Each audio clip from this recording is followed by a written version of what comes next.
çıkarmış olduğu Yoruldum kaseti Melekler Ağlar parçası sizlerle. Ne güneş ne ateş beni sen yaktın, ne hasret ne gurbet beni sen vurdun. Hem yazım hem kışım baharım oldu, duysa nasıl sevdiğimi melekler ağlar.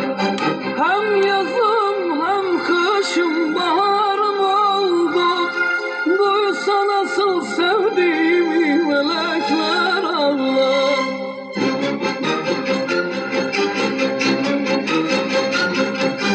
Sensiz geçen akşamlarda geceler ağlar, pusu kurmuş yalnızlıklar saatler ağlar.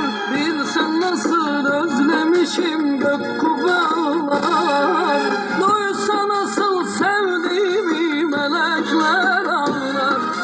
Sensiz geçen akşamlarda geceler ağlar, pusu kurmuş yalnızlıklar saatler ağlar. Bilsen nasıl özlemişim gök kubbalar, duysa nasıl sevdiğimi melekler ağlar.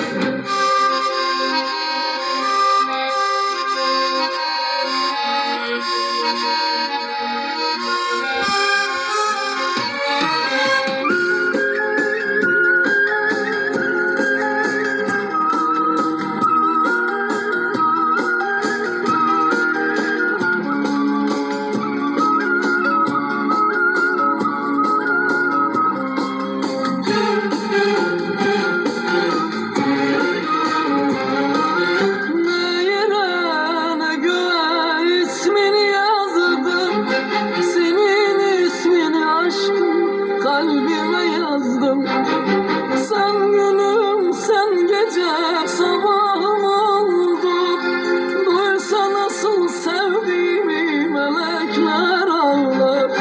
Sen günüm, sen gecem, sabahım oldu.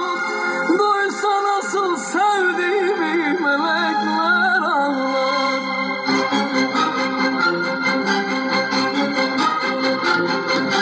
Sensiz geçen akşamlarda geceler ağlar, pusu kurmuş yalnızlıklar saatler ağlar.